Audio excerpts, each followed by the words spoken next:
आपको, और आप जी उस पुत्र प्राप्ति के लिए यहां आए हो, और परमेश्वर नहीं चाहता कि आपके संस्कार में कोई ऐसा निकम्मी संतान हो जो आपको आगे जाके बहुत दुखी कर दे, तो नहीं देगा। तो इस प्रकार संतान प्राप्ति ना हुई, बिना ज्ञान के वो प्राणी क्या करेंगे, फिर यहां से चले जाएंगे, फिर कहीं और धक्के खाएंगे। संतान तो वो होनी नहीं, क्योंकि यहां नहीं है तो कहीं और तो हो ही नहीं सकती। परमात्मा अगर चाहेंगे तो यहां सब कुछ दे सकते हैं। यहां आपको दिखाते हैं एक 27 साल की उम्र में। अब चक्कर क्या है, बिना ज्ञान के हम एक का डिमांड करते हमें। कल एक भक्त का फोन आया, जी हमारे 27 साल में दया करी भगवान ने, और फिर बूढ़ा सा मुंह करके ने कहा, जी इकट्ठी ये 2 लड़की होगी।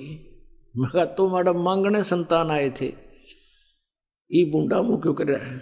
अब तुम मांगण तो संतान आओ, तो परमात्मा ने सोची शायद ये इसी तरीके से लगे रहे तो भी अच्छा, 2 लड़की इकट्ठी दे दी। और फिर उसको समझा, भाई परमात्मा की आत्मा है, लड़का हो या लड़की, या भूल भी मिटाओ तुम। तो हाँ, वो यहां से चले जाते हैं तो संतान तो उनको होनी नहीं। फिर क्या होता है, ये समाज काल प्रेरित होता है।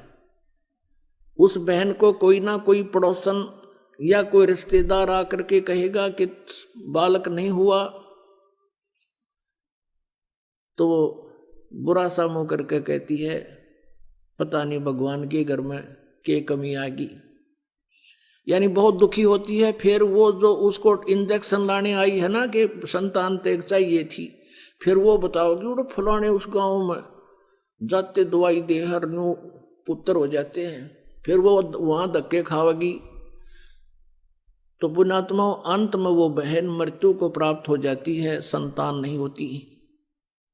इस काल के जाल को समझना। फिर वो क्या बनाता है ये काल, क्योंकि उसकी इच्छा यही होती है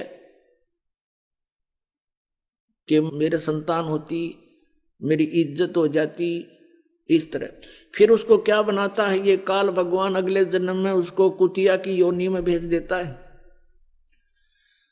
और फिर कहता है ले अब पूरी कसर काट ले अपने संतान उत्पन्न करने की। 8 एक के टाइम में जमेगी,